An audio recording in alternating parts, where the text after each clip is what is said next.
The wind that night carried more than snow. It carried the screams of the damned, and I should have known then that some storms don't just bring cold, they bring death.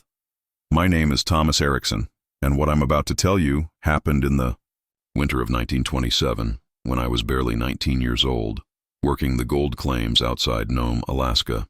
The blizzard that struck on December 15th wasn't just weather.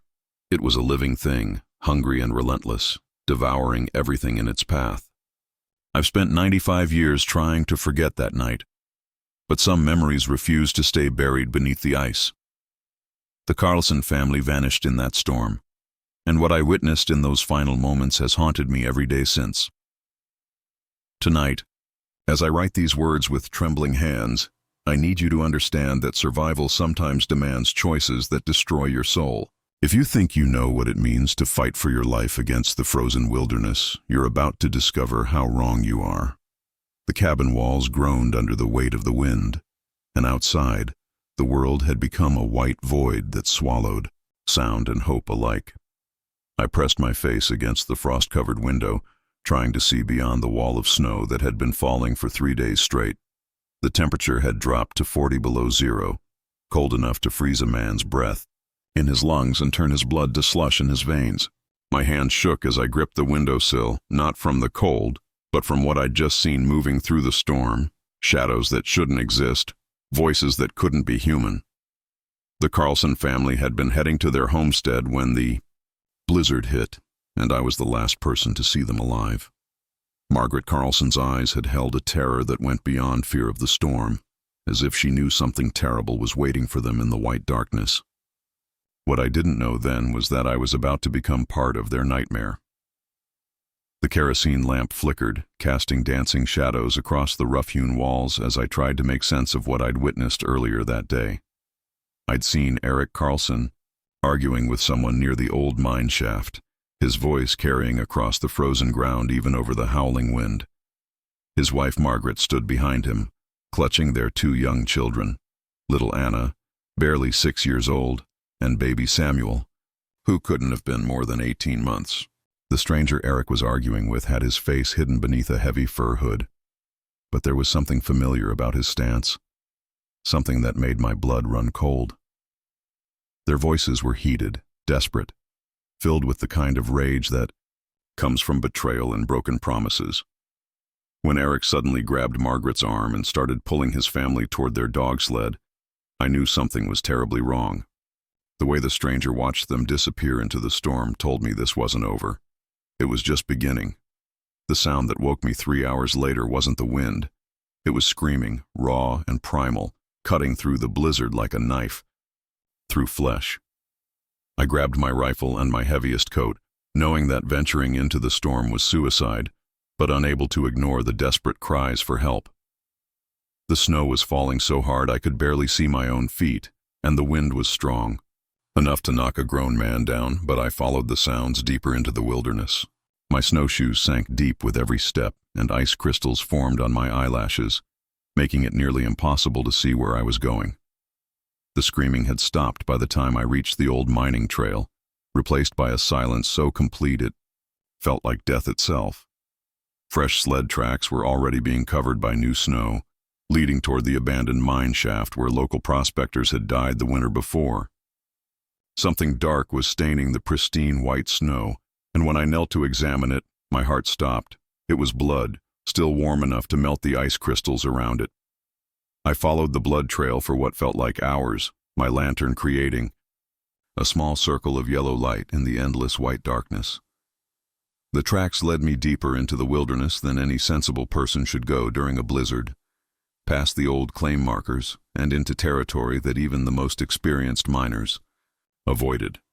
The wind carried sounds that didn't belong in nature, metal scraping against stone, muffled voices, and something else that made my skin crawl.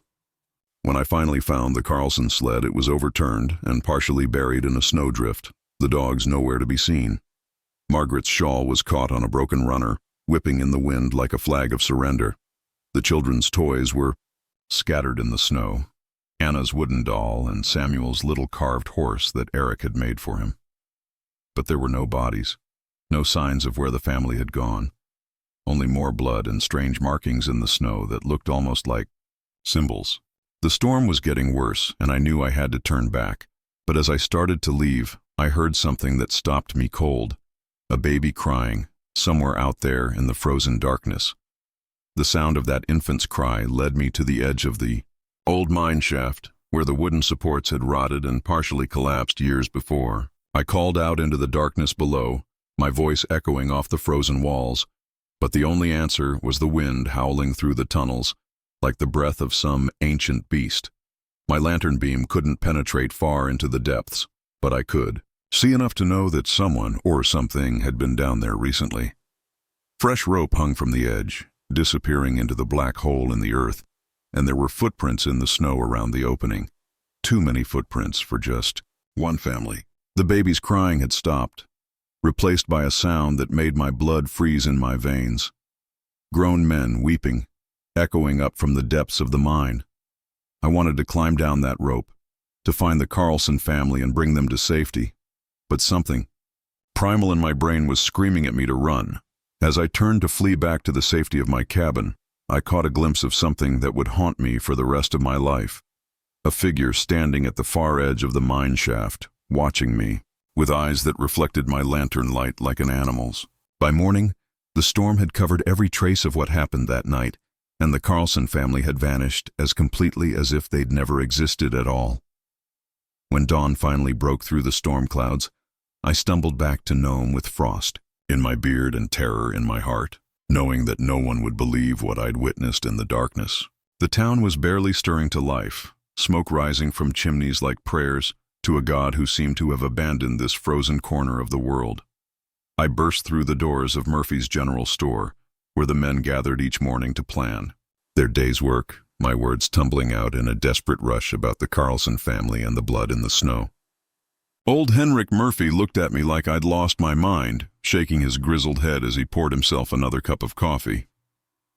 "Boy," he said, his voice heavy with the wisdom of a man who'd survived 30 Alaska winters, "the Karlsens left town 3 days ago, heading south to Anchorage before the storm hit." The other men nodded in agreement, but I could see something in their eyes, a flicker of knowledge they weren't willing to share. They were lying, and we all knew it, but in a place like Nome, sometimes lies were the only thing that kept you alive. What I didn't understand then was that these men weren't just protecting themselves, they were protecting me from a truth that would destroy everything I thought I knew about human nature.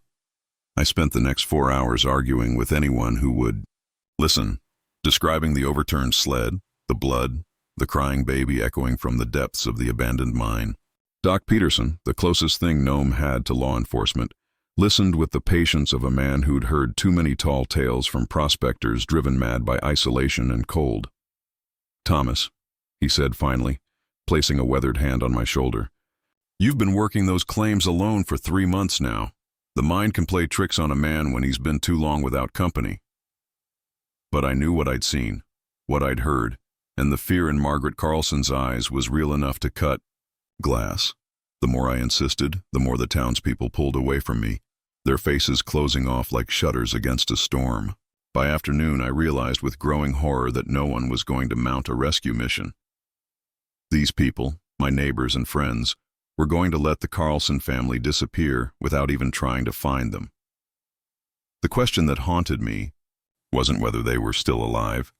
It was why no one seemed to care that they were gone. That evening, as I sat alone in Hanson's saloon nursing a whiskey that burned less than the guilt in my chest, I overheard a conversation that made my blood turn to ice water. 2 miners I'd never seen before were talking in low voices at a corner table, their faces hidden beneath the brims of their hats. "The Karlsen problem has been taken care of," one of them said, his voice barely audible over the wind rattling the windows.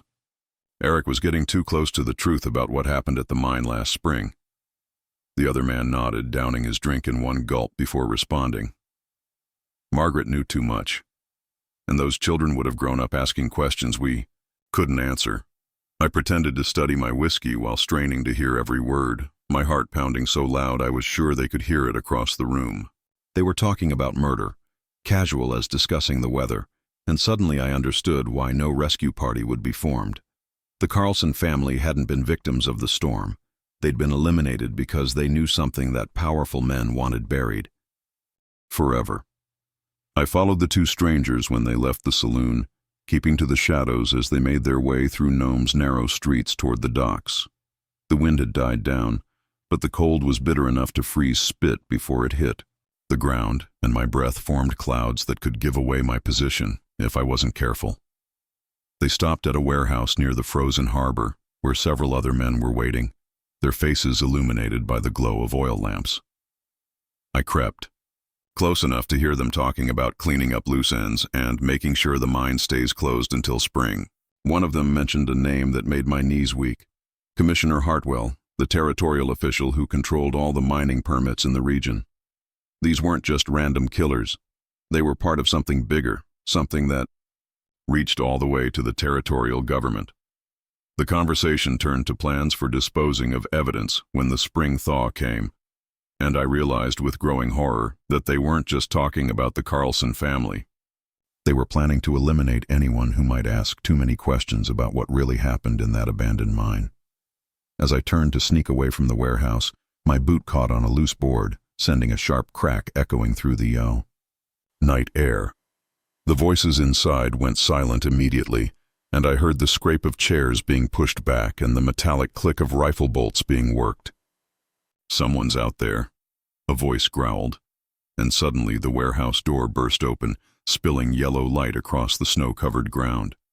I ran like the devil himself was chasing me, my boots slipping on the icy boardwalk as shouts erupted behind me.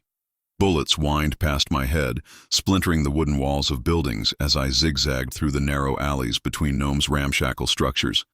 My lungs burned from the cold air, and my legs felt like lead weights, but terror gave me strength I didn't know I possessed. I made it to my cabin just as more shots rang out, diving through the door and barricading it with everything I could. Move. Through the window, I watched dark figures moving through the streets, searching for me with the methodical patience of professional hunters. I knew then that my life in Nome was over. I'd seen too much, heard too much, and now I was marked for death, just like the Karlsen family. I spent that night loading my rifle and planning my escape, knowing that by morning the killers would come. For me, with the full authority of corrupt officials behind them. The terrible truth was becoming clear. The Karlsen family had discovered something at the abandoned mine, something worth killing for and dying to protect. Eric Karlsen had been a respected member of the community, a man who asked hard questions and demanded honest answers, exactly the kind of person who would investigate when miners started disappearing. Margaret had been the school teacher, intelligent and observant, the kind of woman who would notice when children stopped coming to class because their fathers never returned from the claims. Their children were innocent victims, eliminated simply because they carried the Karlsen name and might grow up seeking answers about their parents' fate. As I packed my few belongings by candlelight, I made a vow that would define the rest of my life. Someday, somehow, I would return to Nome and expose the truth about what happened to the Karlsen family. The storm had provided perfect cover for murder. But storms don't last forever, and neither do the secrets buried beneath the snow. What I didn't know was that it would take 95 years for the truth to begin surfacing, and when it did, it would shake the foundations of everything Alaska had built its reputation on. I fled Nome that night like a coward, but sometimes cowardice is the only thing that keeps you breathing long enough to seek justice. My hands were shaking so badly I could barely harness my dog team, and every shadow in the moonlight looked like an assassin waiting to put a bullet through my skull. The sled runners cut through the fresh snow with a sound like tearing silk, and behind me, the lights of Nome grew smaller until they disappeared entirely, swallowed by the endless white wilderness that had become my only sanctuary. I followed the old postal route toward Fairbanks, knowing that the killers would expect me to head south toward civilization, but the bitter irony wasn't lost on me. I was fleeing deeper into the very wilderness that had claimed the Karlsen family. The temperature was dropping fast, and my dogs were already showing signs of exhaustion, their breath forming ice crystals that clung to their fur like frozen tears. Every mile I traveled took me further from the warmth of human companionship, but closer to a truth that someone was willing to commit murder to protect. What I didn't know was that the abandoned mine I'd discovered wasn't empty at all. It was a tomb, and the dead were about to start speaking. 3 days into my journey, frostbite had claimed 2 of my fingertips, and I was beginning to hallucinate. From hunger and cold when I heard them, voices drifting up from beneath the ice, as clear as if people were standing right beside me. At first, I thought it was my mind finally snapping under the pressure, the way Doc Peterson had warned it would, but the voices were too distinct, too real to be products of my imagination. I could hear Margaret Karlsen calling for her children, her voice filled with the kind of desperation that only a mother can know, echoing up through cracks in the frozen ground. Little Anna's voice joined her mother's, singing the lullaby Margaret used to hum during school lessons, the melody twisted now into something haunting and beautiful and utterly heartbreaking. Baby Samuel's crying came next, that same infant's wail I'd heard near the mine shaft, but softer now, more like a whisper than a scream. The voices seemed to be following me, staying just beneath the surface of the frozen earth, and I began to understand that the Karlsen family wasn't just dead. They were trying to tell me something. The permafrost that had entombed them was also preserving their final messages, and I was the only person left alive who could hear their testimony. I made camp that night beside a frozen stream, building a fire from dead wood I found scattered among the snow-covered spruce trees. As the flames crackled and hissed, casting dancing shadows across the ice, the voices grew stronger, more insistent, as if the warmth was somehow freeing their words from the frozen ground. Eric Karlsen's voice came to me first, deep and angry and filled with righteous fury about what he'd discovered in the depths of that abandoned mine. They were using the tunnel system to hide their crimes. His voice whispered through the wind. Bodies of missing prospectors, evidence of claim jumping and murder, all buried beneath tons of rock and ice. Margaret's voice joined his, telling me about the ledger she'd found hidden in Commissioner Hartwell's office, documenting payments to thugs and assassins, bribes paid to territorial officials, profits from stolen claims. The children's voices were the hardest to bear, innocent and confused, asking why the bad men had hurt them, why their parents couldn't protect them from the darkness that had swallowed their family whole. As I listened to their ghostly testimonies, I began to piece together a conspiracy that reached from the lowest criminal to the highest levels of territorial government. The Karlsen family had uncovered a network of corruption and murder that had been operating in Alaska for years, using the harsh wilderness to hide their crimes and the isolation of frontier communities to silence their witnesses. The next morning brought a discovery that nearly stopped my heart. Fresh tracks in the snow around my campsite, boot prints that hadn't been there when I'd gone to sleep. Someone had been watching me during the night, close enough to count the buttons on my coat, and I hadn't heard a sound over the crackling of my fire and the whispered voices of the dead. The tracks circled my camp like a predator studying its prey, and I could see where the watcher had knelt behind a fallen log, probably with a rifle trained on my sleeping form. Why hadn't they killed me while I slept? The answer came to me with terrifying clarity. They wanted to see where I was going, who I might contact, whether I posed a real threat to their operation or just a scared young man running blindly into the wilderness. I was being hunted, but not for the kill. Not yet. They were using me as bait to flush out anyone else who might know the truth about the Karlsen family's fate. Every step I took was being watched. Every word I spoke was being recorded, and I was leading my pursuers straight to anyone who might help me expose their crimes. The realization that I'd become an unwitting accomplice in my own destruction nearly broke what was left of my sanity. I spent the following days trying to lose my trackers, doubling back on my own trail, hiding in caves and abandoned prospector shacks, using every survival skill my father had taught me during our hunting trips in Minnesota. But they were professionals, trained in tracking and wilderness warfare, and I was just a terrified 19-year-old who'd stumbled into something far bigger and deadlier than I could comprehend. The voices of the Karlsen family grew stronger as I moved deeper into the backcountry, leading me toward places I'd never seen before. Ancient hunting grounds where the Inupiat people had left cairns and marker stones centuries ago. Margaret's voice guided me to a hidden valley where steam rose from natural hot springs, melting the snow in perfect circles that looked like eyes staring up at the gray sky. "This is where they brought us first," her voice whispered as I knelt beside the warm water, before they took us to the mine to silence us forever. "The springs were sacred to the local tribes," she explained, "places of power and memory where the living could speak with the dead. It was here," she said, "that I would find the evidence needed to expose their killers, buried beneath centuries of ice and guarded by spirits older than Alaska itself." As I reached into the steaming water, my fingers numb from frostbite and exhaustion, I felt something smooth and cold beneath. The surface, a metal strongbox, wrapped in oiled leather and weighted down with stones. Inside were documents that made my blood run cold. Shipping manifests showing stolen gold being smuggled to Seattle, death certificates that had been forged to cover up murders, and a detailed list of every person who had disappeared in the Nome region over the past 5 years. Eric Karlsen's signature was on several witness statements, documenting crimes he'd seen, bribes he'd been offered, threats that had been made against his family when he refused to stay silent. There was a photograph tucked between the papers, showing Commissioner Hartwell shaking hands with a man I recognized from the warehouse meeting, one of the killers who had been discussing loose ends and cleanup operations. Margaret had added her own notes to the collection, written in her precise schoolteacher's handwriting, connecting the dots between missing persons reports and suspicious mining accidents.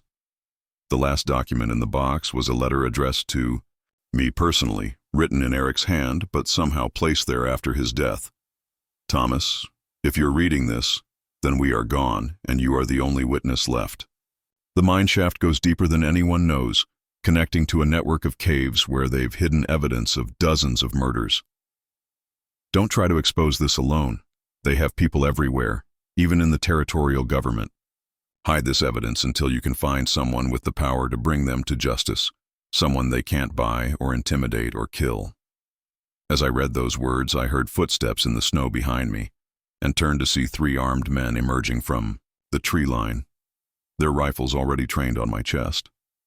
95 years have passed since that terrible winter, and I never thought I'd live to see the day when the truth would finally surface.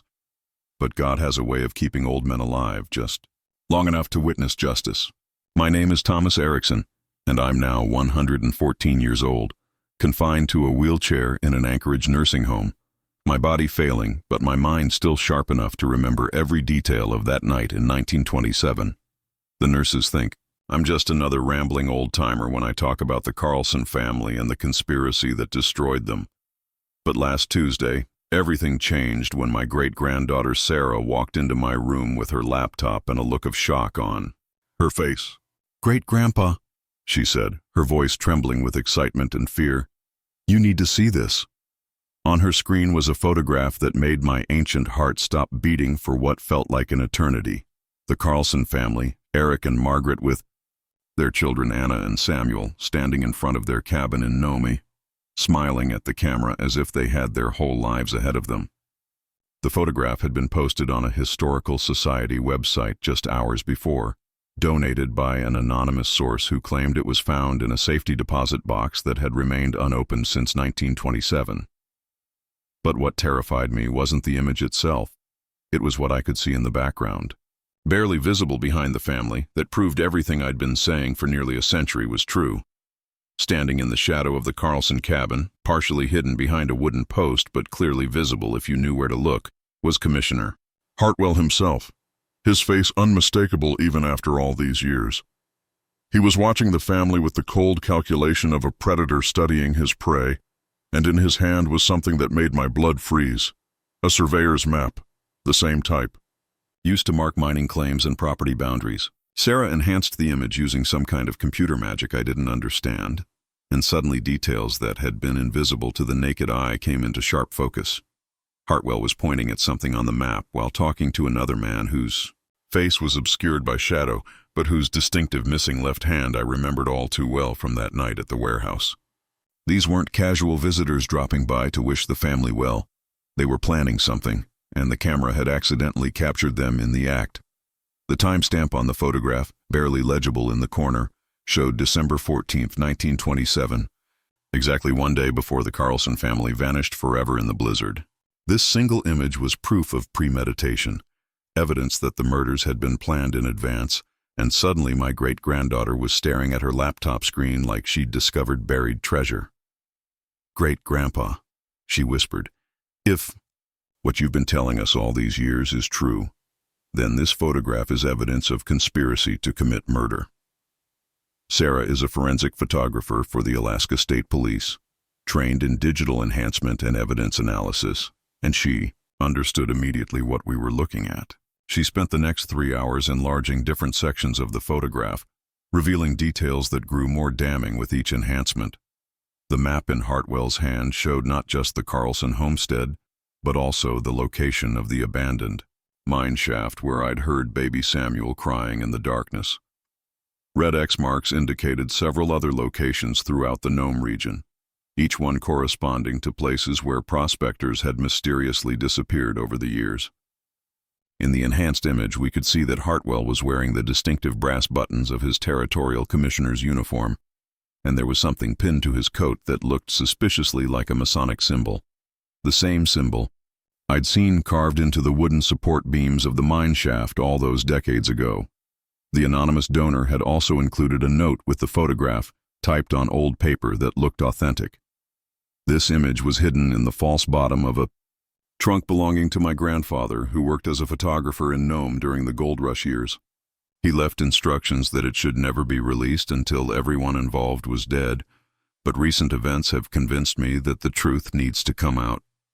The recent events mentioned in the note weren't explained, but I had a terrible feeling that the same forces that had killed the Karlsen family were still active, still dangerous, still willing to commit murder to protect their secrets. The next morning brought visitors I hadn't seen in over 20 years.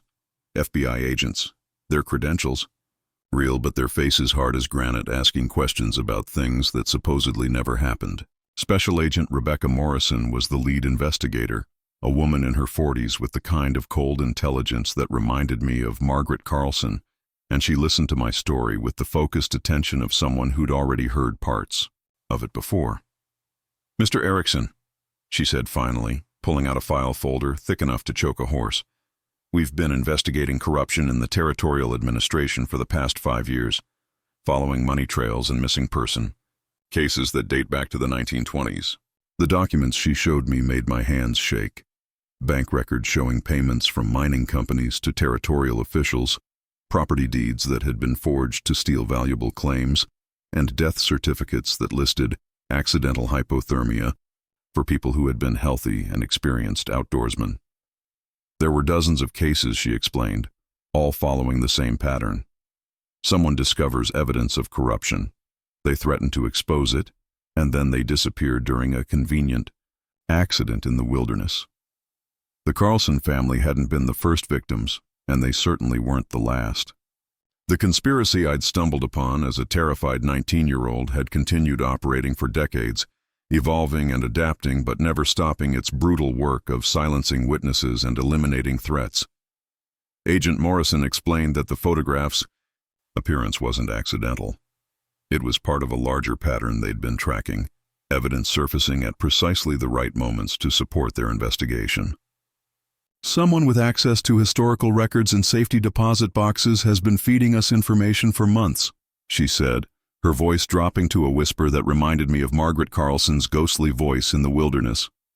"Bank statements, property records, even personal correspondence between the conspirators, all of it appearing just when we need it most." The source remained anonymous, but there were clues suggesting it might be a descendant of one of the original conspirators, someone with inside knowledge and access to hidden documents. They'd been waiting, she explained, for the right moment to bring everything into the open, waiting until enough evidence had accumulated to guarantee successful prosecutions.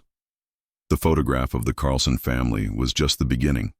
There were more documents coming, more evidence that would expose the full scope of the corruption that had plagued Alaska for nearly a century. But what chilled me to the bone was her next revelation. Several people connected to their investigation had recently died under suspicious circumstances, and she had reason to believe that the same organization responsible for the Karlsen murders was still active and still deadly. As Agent Morrison prepared to leave, she handed me a business card and a secure phone that looked like something from a spy movie. "Mr. Erickson," she said, her eyes reflecting a fear that reminded me of my own terror all those years ago. "If you remember anything else, anything at all that might help us identify the people responsible, call this number immediately." She paused at the door, looking back at me with the expression of someone who'd seen too much death and corruption to believe in happy endings. The photograph that surfaced this week wasn't the only thing found in that safety deposit box. There was also a list of names, people who knew about the Karlsen murders, people who might still be alive to testify about what they witnessed. My name was at the top of that list, she explained, along with current addresses and photographs that looked like they'd been taken recently. Someone had been watching me for 95 years, keeping track of my movements, waiting for the right moment to either use me as a witness or eliminate me as a threat. The same forces that had hunted me through the Alaska wilderness in 1927 were still out there, still dangerous, and now they knew exactly where to find me. As I watched Agent Morrison disappear down the nursing home corridor, I realized that my long life wasn't ending peacefully. It was about to become the final battleground in a war that had been raging for nearly a century, and the photograph that had finally surfaced was either going to bring justice for the Karlsen family or get everyone who knew the truth killed in the process. The secure phone Agent Morrison had given me rang at 3 in the morning, jolting me from nightmares filled with frozen corpses and burning cabins, and the voice on the other end belonged to someone I'd thought was dead for over 90 years. "Thomas," the voice whispered, crackling with static and age. "This is Henry. Kowalski, and if you're hearing this, then they haven't killed me yet." Henry had been the postal worker who delivered mail to the remote claims around Nome, a man who'd seen everything and heard even more, and his disappearance 2 weeks after. The Karlsen murders had convinced me that the conspiracy reached further than I'd imagined. Now, at nearly 100 years old, he was calling from a location he couldn't reveal, his voice trembling with urgency and fear. "I've been hiding evidence for 95 years, he continued, waiting for someone brave enough or stupid enough to expose the truth about what really happened in Alaska during the territorial days. The documents he'd preserved weren't just records of corruption. They were a complete blueprint of how a criminal organization had infiltrated every level of government, from local mining commissioners to federal territorial administrators. Henry had seen the bodies being transported in mail sledges, hidden beneath legitimate cargo, and he'd kept meticulous records of every illegal shipment, every forged document, every murdered witness. But what terrified him most wasn't the past crimes. It was discovering that the same organization was still active, still powerful, and still killing anyone who threatened their operations. Henry's voice grew stronger as he explained how he'd survived by becoming invisible, changing his name and disappearing into the vast wilderness of interior Alaska, where even the government couldn't track him. "The mine shaft you found wasn't just a disposal site," he whispered. "It was the entrance to a network of caves that connected to processing facilities where they melted down stolen gold and forged documents to legitimize their theft." The operation had been massive, he explained, involving hundreds of people across multiple territories, all coordinated by men who'd made fortunes during the gold rush and weren't about to let legal niceties interfere with their continued prosperity. They'd used the harsh Alaska climate as their perfect alibi. In a place where people regularly died from exposure, accidents, and isolation, a few extra deaths hardly raised eyebrows, especially when the territorial commissioners were being paid to look the other way. The Karlsen family's mistake hadn't been discovering evidence of corruption. It had been trying to expose it through legitimate channels, filing complaints with officials who were already on the payroll.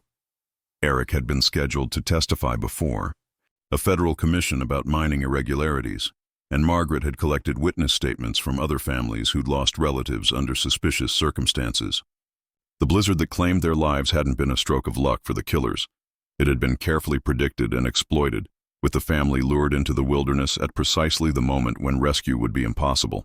The evidence Henry had preserved was hidden in locations across Alaska, buried in permafrost that would preserve documents for centuries, cached in abandoned cabins and forgotten mine shafts, scattered across the wilderness like breadcrumbs for future generations. To discover. I've been leaving clues for decades, he explained. Photographs, documents, maps, showing where to find the rest of the evidence, all of it waiting for someone with the resources and authority to act on what they found. The anonymous donations to historical societies hadn't been random. They were part of a careful campaign to build public awareness and political pressure for a real investigation. But the conspiracy wasn't just historical curiosity anymore. It had evolved and adapted, transforming from a territorial corruption scheme into something far more sophisticated and dangerous. Modern members included politicians, business leaders, and law enforcement officials who'd inherited their positions in the organization from fathers and grandfathers who'd been killing witnesses since the 1920s. The same families that had profited from murder and theft during the gold rush were now running corporations, government agencies, and law enforcement departments across Alaska. They'd modernized their methods but not their fundamental approach. Anyone who threatened their interests still disappeared, and the vast wilderness of Alaska still provided perfect cover for eliminating problems. The phone line crackled with static as Henry described recent events that made my blood run cold. 3 of the FBI agents working on this case have died in the past month, he said, his voice barely audible through the interference. Car accidents, hunting mishaps, a suicide that nobody believes was actually suicide. Agent Morrison was being watched, her communications monitored, her movements tracked by people with resources and connections that reached into the highest levels of federal law enforcement. The investigation she'd described to me was being sabotaged from within. Evidence was disappearing from secure facilities, and witnesses were being intimidated or eliminated before they could testify. The photograph that had surfaced wasn't just evidence, it was bait, designed to flush out surviving witnesses and anyone else who might pose a threat to the organization's continued operations. "They know you're alive, Thomas," Henry whispered, "and they know you can identify people in positions of power who were involved in the original murders." My great-granddaughter Sarah had been asking too many questions, enhancing too many images, connecting too many dots, and now she was in danger simply because of her relationship to me. The nursing home where I lived wasn't the safe haven I'd thought it was. It was a trap, monitored and controlled by people who'd been waiting nearly a century for me to surface with evidence that could destroy them. Henry's next revelation nearly stopped my ancient heart entirely. "The strongbox you found at the hot springs wasn't the only evidence the Karlsen family hid before they died," he said, his voice growing urgent as distant sounds suggested he was being hunted even as we spoke. "Margaret managed to mail a package to her sister in Seattle before the killers found them, and that package contained photographs of documents, names of conspirators, even recordings Eric made on his Edison phonograph of conversations he'd overheard. The sister had died years ago, but the package had been passed down through generations of the family, eventually ending up in the possession of a granddaughter who'd recently discovered its contents and contacted the FBI. The recordings were particularly damning. Actual voices of territorial officials discussing murder contracts, politicians accepting bribes, business leaders planning the elimination of inconvenient witnesses. But what made them truly explosive was that several of those voices belonged to men whose sons and grandsons now held powerful positions in Alaska's government and business community. The corruption hadn't been eliminated when Alaska achieved statehood. It had simply gone underground, passed down through generations like a family business built on blood and violence. The current governor, 2 sitting congressmen, and the commissioner of the Alaska State Police were all descendants of the original conspirators, and they had just as much to lose as their ancestors had if the truth ever came out. The line went dead suddenly, leaving me staring at the phone in my trembling hands while alarms began blaring somewhere in the distance. Through my window I could see unmarked vehicles pulling into the nursing home parking lot, their occupants moving with the practiced efficiency of people who'd done this many times before. My great-granddaughter Sarah burst through my door at the same moment, her face pale with terror and her service weapon already drawn. "Great-grandpa, we have to go right now," she gasped, throwing clothes and medications into a bag while checking the corridors for threats. "Agent Morrison is dead. They made it look like a heart attack, but she left me a message before she died, told me to get you out of here immediately." The elevator was already out of order. The stairwells were being watched. and the unmarked vehicles outside were disgorging men with the kind of military bearing that suggested they weren't planning to take prisoners.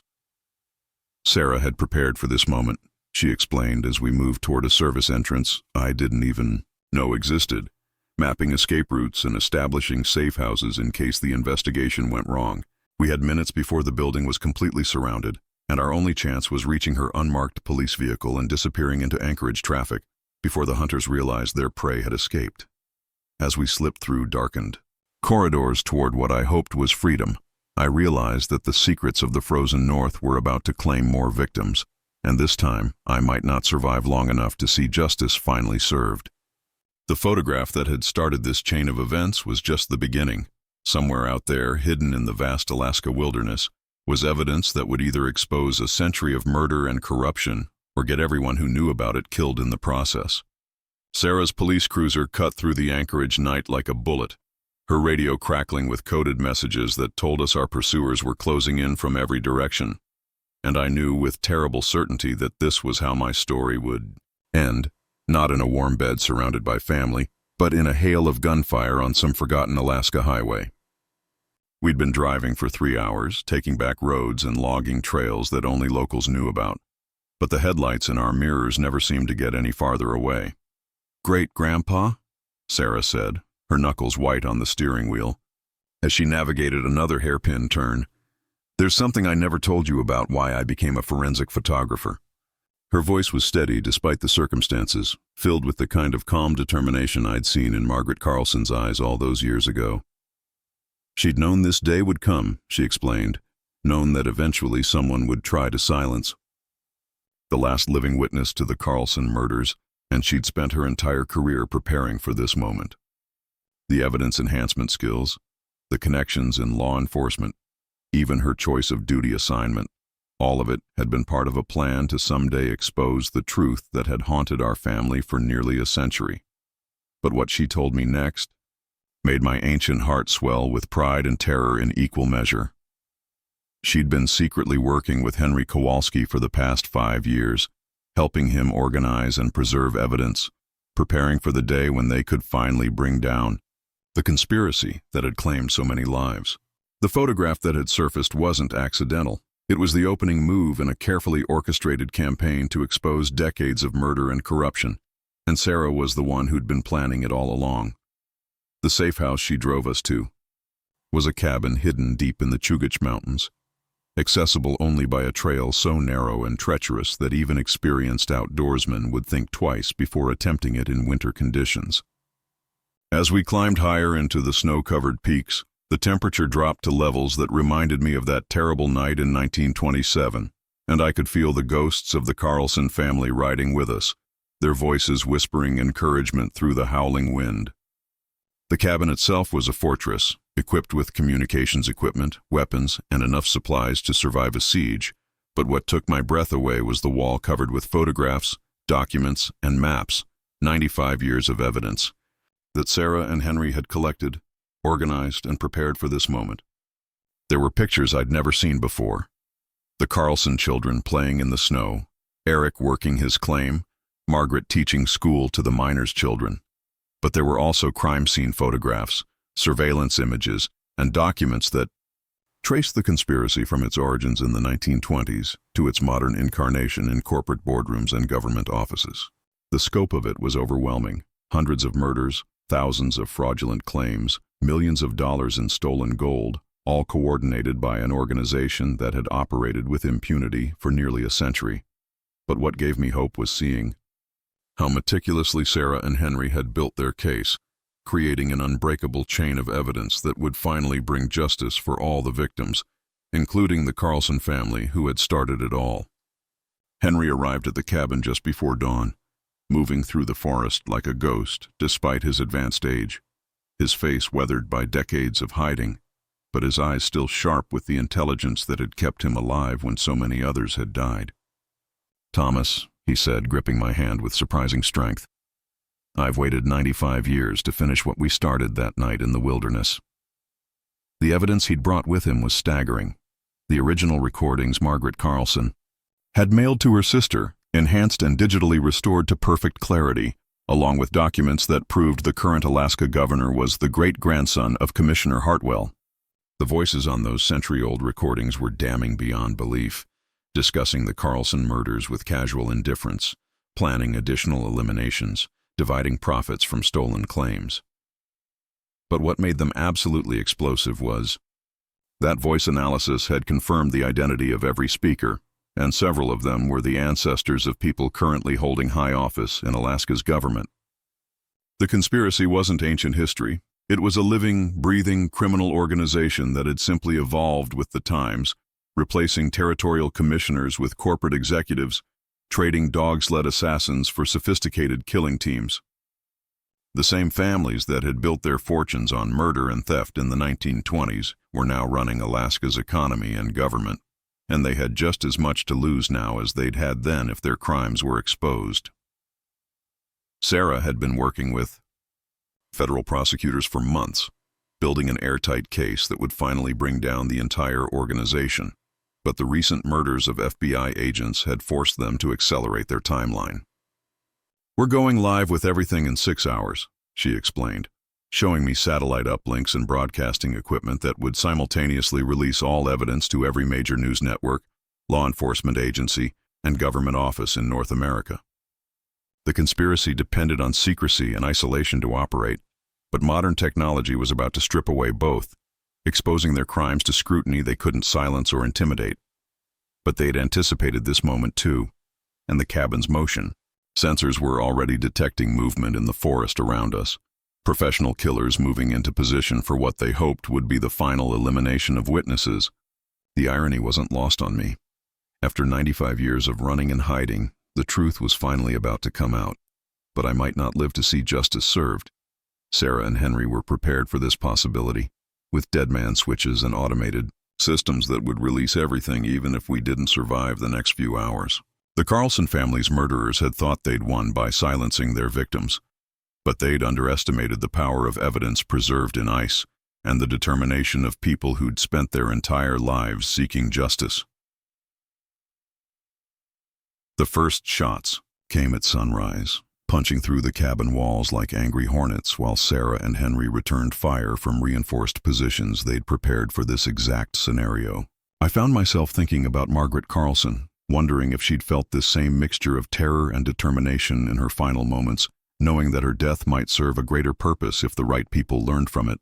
The attackers were professionals, but so was Sarah, and she'd chosen her defensive position well, using the terrain and weather to her advantage the way her great-great-grandfather might have done during his own battles in the Alaska wilderness. The satellite uplink was already transmitting, broadcasting our evidence to servers around the world, and even if they killed us all, the truth would survive to expose their crimes. But what I didn't expect was hearing helicopters approaching. Through the storm, the distinctive sound of military rotors cutting through the wind, and seeing Alaska state troopers emerging from the aircraft with weapons trained not on us, but on our attackers. "FBI, federal agents, surrender your weapons immediately." The voice booming through megaphones belonged to Agent Morrison's replacement, a man who'd inherited her investigation along with her determination to see justice done. The conspiracy's reach was vast, but not infinite, and there were still honest law enforcement officers willing to risk their lives to bring criminals to justice. The gunfire that had seemed like our death sentence suddenly became the soundtrack to the arrests we'd been waiting 95 years to witness. As federal agents led away the would-be assassins in handcuffs, I sat in the cabin surrounded by the evidence that had finally exposed one of Alaska's darkest secrets, thinking about the Karlsen family and wondering if their spirits could finally rest in peace. The recordings were already playing on news broadcasts across the country, the photographs were being analyzed by historians and forensic experts, and arrest warrants were being issued for some of the most powerful people in Alaska's government and business community. Sarah knelt beside my wheelchair, tears streaming down her face as she realized that the burden our family had carried for nearly a century was finally lifted. "Great-Grandpa," she whispered, "we did it. We actually did it." The truth was indeed in the snow, preserved by the same harsh climate that had claimed so many victims, waiting for the right moment to surface and demand justice. Eric Karlsen's voice, clear as the day he'd recorded it, was now being broadcast to millions of people, telling the world about the corruption he'd discovered, the threats he'd received, and his determination to protect his family even if it cost him his life. Margaret's detailed documentation of the conspiracy was being studied by federal prosecutors, who finally had the evidence they needed to dismantle an organization that had operated with impunity for generations. Even little Anna and baby Samuel were being remembered, their innocent voices on those century-old recordings serving as reminders of what happened when good people tried to stand up to evil and found themselves facing forces more powerful and ruthless than they'd ever imagined. The blizzard that had hidden their murders had finally ended, and in the clear light of justice, their killers were about to face the consequences they'd avoided for 95 long years. The photograph that had started this final chapter was just one piece of evidence in a case that would reshape Alaska's understanding of its own history. But for me, it represented something far more important. Proof that the truth, like bodies, preserved in permafrost, never really dies. It just waits for the right moment to surface and demand that the world finally listen to what the dead have been trying to say all along.